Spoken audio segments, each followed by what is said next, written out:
Today on Investigate TV Plus, close calls and a mid-air collision near one of the nation's most sensitive military spaces. It's a real problem. An in-depth look at the danger of dodging drones and the concern the tech might be a part of a suspicious operation. Maybe it was a foreign entity or somebody trying to get some info. And plagued by porch pirates, a homeowner hatches a plan to stop the thefts. Opened it up, dropped the air tag in it, sealed it up, put it back in the shipping box, and mailed it to myself through UPS. How thinking inside the box helped lead to an arrest. Plus, a terrifying crash and a daring rescue bonds two strangers for life. It's only up from here, love. I promise you. In-depth stories that inform and inspire. You're watching Investigate TV Plus.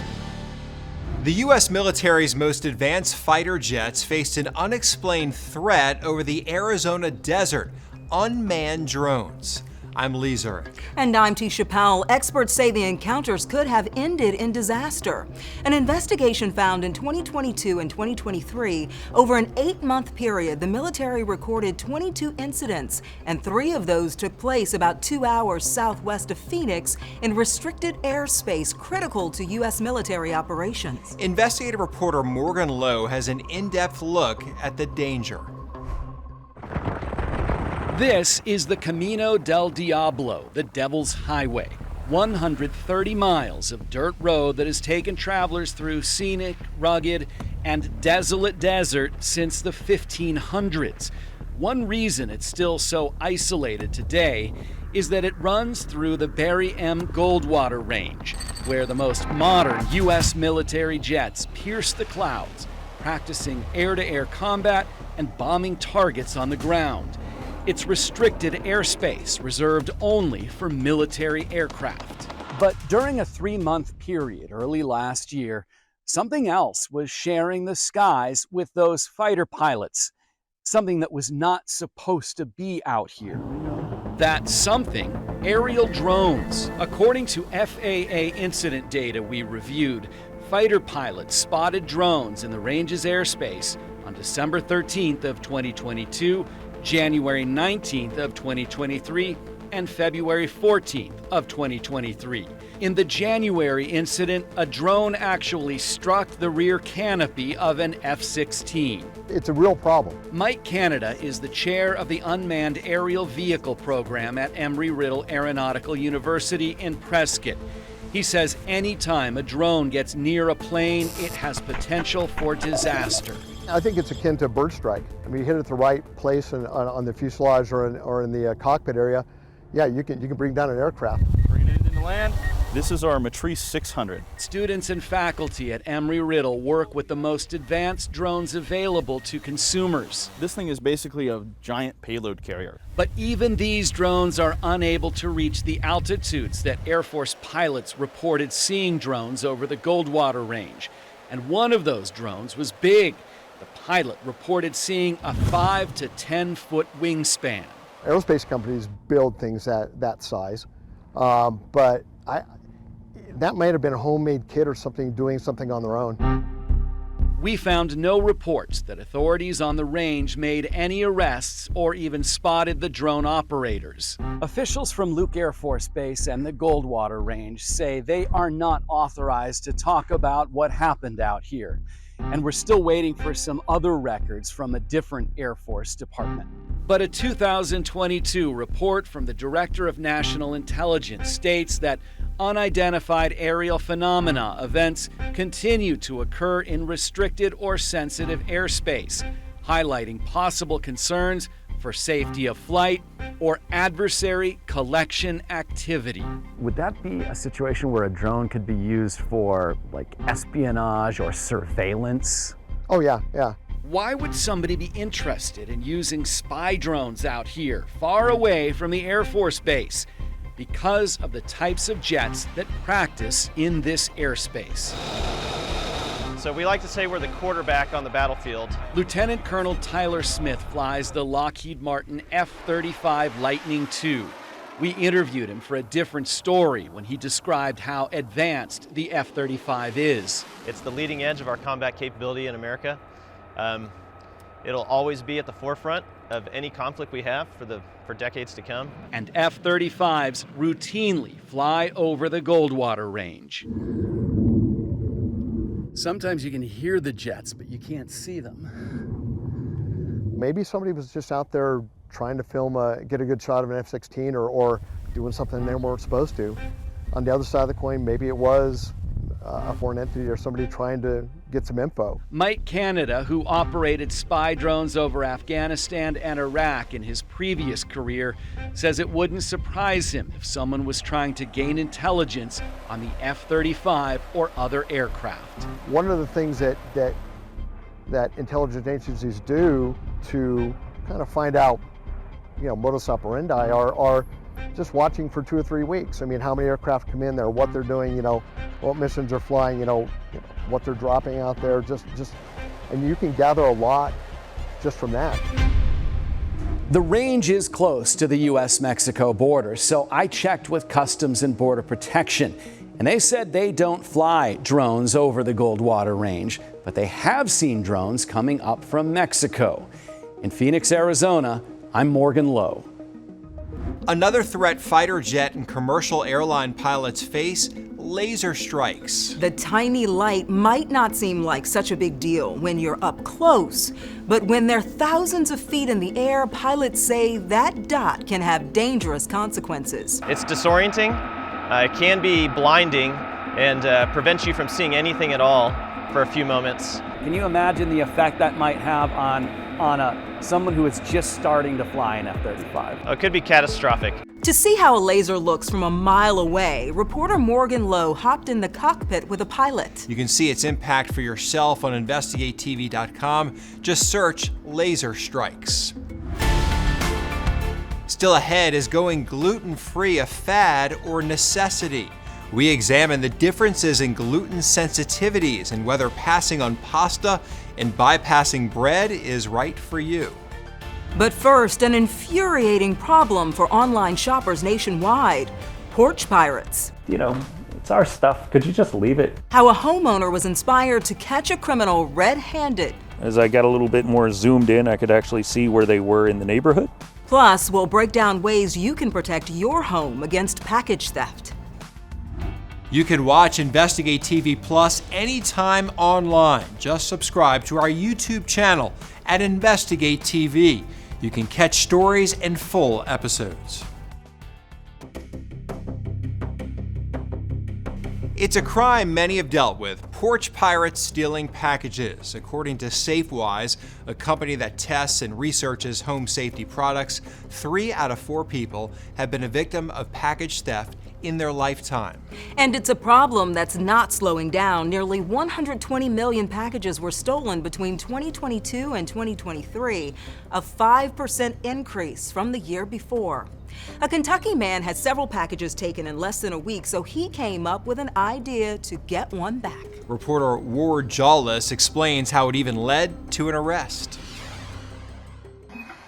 For online shoppers, there aren't many things more frustrating than a porch pirate.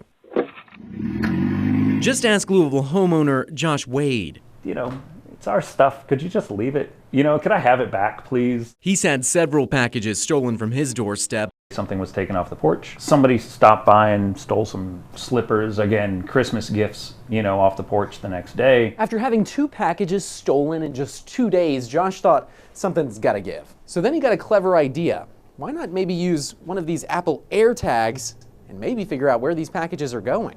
For those who don't know, Apple AirTags like this one are tracking devices used to find things like lost keys, or in this case, lost packages. I took the AirTag off my keys. I went to the thrift store, picked up some random box of something, $5, and opened it up, dropped the AirTag in it, sealed it up, put it back in the shipping box, and mailed it to myself through UPS. When his fake package arrived, Josh only had to sit and wait, and sure enough, just a couple minutes after it arrived at his doorstep, The same thief showed up on his doorbell cam and snagged it for himself. Josh opened up the app used to track the AirTag on his phone. As I got a little bit more zoomed in, I could actually see where they were in the neighborhood. With the help of the AirTag, Josh and police caught up to that guy from the video a few blocks away, a man named Blair Lyford. Lyford had gotten rid of those cheap cups, but for some reason, he kept the AirTag in his bag, which led to his arrest. It's actually not the first time Josh used an AirTag to track something stolen. Just a couple years ago, he used one to track his wife's stolen trailer to a home. So I called the cops again. They came and chased the guy off, I guess. He ran, but we got the trailer back. Josh admits he has no real need for these tacky Christmas cups, but while they sit on his dining room table, they serve as a reminder of the time he thought outside of the box and got his box back. Here's an in-depth look at package theft across the country. Safewise reports in 2023, Seattle was the worst metro area for porch pirates, followed by Memphis. Birmingham, Richmond, Greenville, South Carolina, and Portland also made the top 10. In its survey, Safewise also asked how people tried to deter the crime. Most responded with the use of a security camera or verified delivery, which allows you to monitor updates about your package. In order to prevent theft, the security company ADT also suggests investing in motion detecting lights, sending your mail to your workplace, or using the ship to store option. Still to come, a crash caught on dash cam. Why the dramatic impact isn't the most remarkable thing about this story. When he came to the hospital the first time, I was like, oh, I know exactly who you are. I was so happy to see him.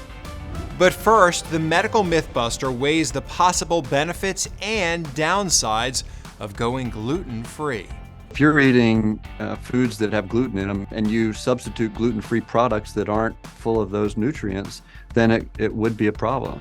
Our in-depth coverage continues. You can get connected to Investigate TV Plus on all social media platforms.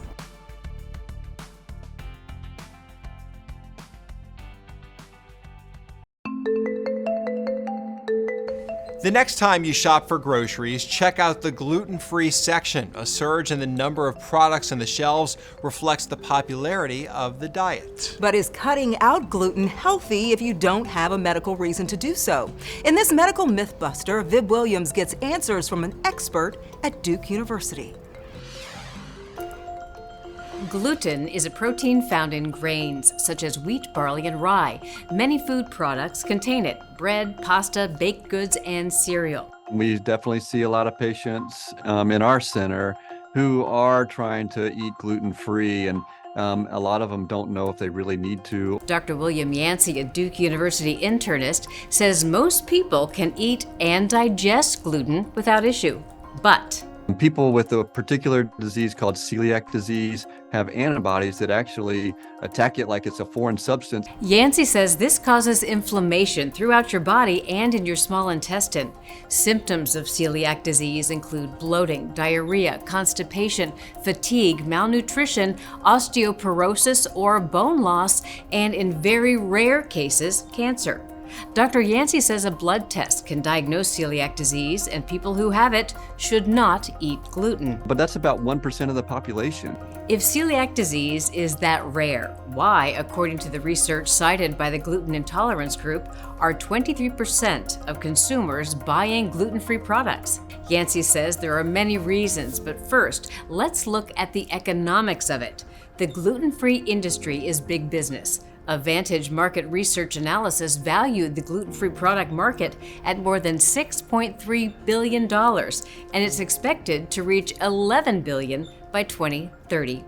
Yancey says some people may reach for gluten-free products because they heard on social media or from a friend that it's a healthy thing to do.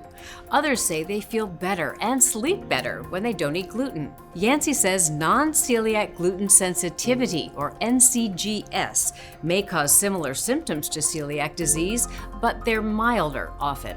He notes that researchers are trying to figure out if gluten is causing symptoms in people with NCGS or if there's something else in gluten-containing products causing the issue. Yancey says if cutting out gluten makes you feel better, go ahead and do it, but make sure the replacement foods you choose contain the nutrients you need.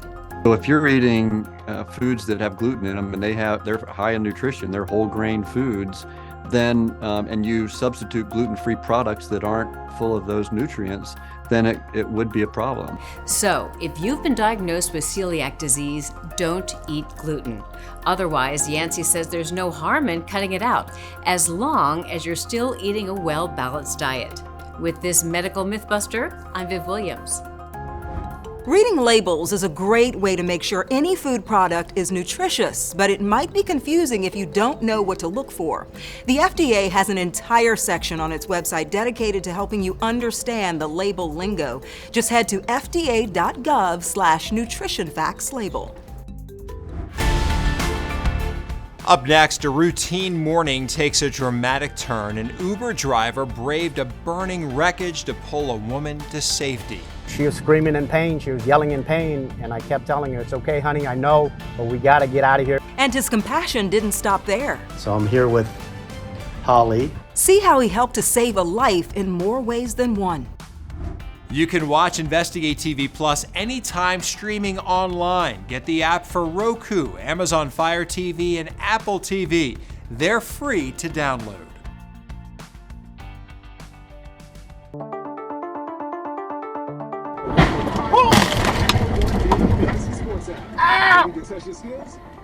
A dash camera catches a heart-stopping scene, a head-on crash in Portland, Oregon. One of the drivers captured it from several angles by chance. But this story is more than just incredible video. Reporter Pete Ferryman shows us how when one man helped save a life, it inspired an unbreakable bond.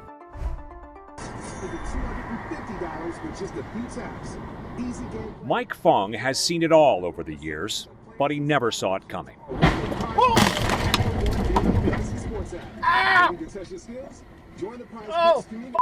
On that rainy October morning, the part-time Uber driver was confronted with a life-and-death situation. But it wasn't the first time. As fate would have it, this Uber driver is a veteran combat medic who served multiple tours in Iraq. $100. And despite recovering from a broken arm himself, his instincts and training kicked in immediately. For a split second in my head, I was thinking, where are you, man? What is going on? What is, it's... Are you in a combat situation? Yeah, I was thinking to myself, man, what the hell? You're right back in it, And just for a split second. Then after that, I kind of snapped out of it, realized, all right, man, it's go time. It's time to rock and roll. The impact set both cars on fire. The driver of the BMW escaping on his own with relatively minor injuries. But the driver of the oncoming Subaru was trapped. So I run towards the vehicles, the two burning vehicles, and both her front doors were damaged where I couldn't open them. And the whole time, she was screaming in pain, she was yelling in pain, and I kept telling her, it's okay, honey, I know, but we gotta get out of here. Both cars were on fire. I mean, we're looking at it, it's right there. I can feel the flames, and she's screaming, and I'm, trying to comfort her. It's okay, honey, I know, but we got to get out of here. He and others were able to pull the driver to safety away from the burning wreckage. The Clackamas County Sheriff rules the crash an accident, saying the slick conditions led to the Subaru losing control and bouncing off the guardrail. The driver of that Subaru, Holly Morris, was rushed here to OHSU with critical injuries. She faced the prospect of spending months in the hospital, much of it alone. But Mike Fung would not let that happen. So I'm here with Holly. When he heard about Holly's situation, Mike headed straight to the hospital. I remember his voice through the whole wreck, the whole time, like, we gotta get this going, we gotta get her out of the car, and he saved my life, straight up. And I'm so appreciative of him, and I'm so thankful. Thank you, Mike. You're welcome, love. You're welcome, love. It's only up from here, love. I promise you. It's only up from here, all right? I'll keep checking up on you, too. And he did, enlisting his family to make regular visits, celebrating Holly's birthday, and including her in the family's holiday celebrations. But you have a lot of oranges. You're sneaking peek. Now, nearly 4 months later, Auntie Holly is considered a family member, the remarkable result of a painful crash and that first hospital visit. When he came to the hospital the first time, I was like, oh, I know exactly who you are. Like, I just like his voice. Like, I was like, oh. I was so happy to see him. I was like, I didn't expect him to come, you know, up there. I'm so glad he did, though. Can you walk me through what you remember about the wreck? It was just really scary, and I felt like I was dying.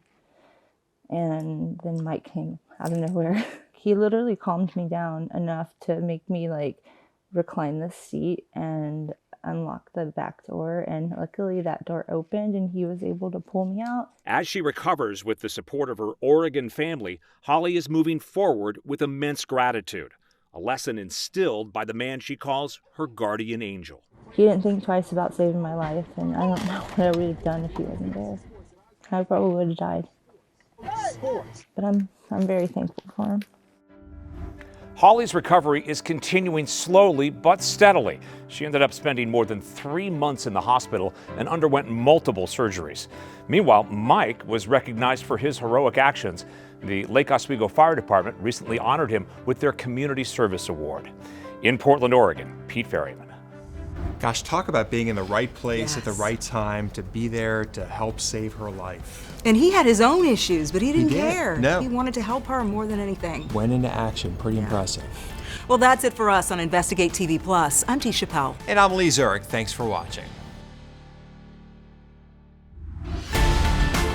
On the next Investigate TV Plus, the country's maternal health crisis is driving interest in alternative birthing care. I don't want any family to have to go through what me and my family endured. It was a lot of trauma. We go in depth with the women working to support mothers and save lives. Plus, there's a need for diversity in the doctor's office. In the 2020s, to be a first is very sobering. We examine the efforts to recruit more providers who look like their patients and how it could benefit their health. Then, the medical Mythbuster shows you why your heart age may be older than you actually are and shares the steps you can take to reverse the clock.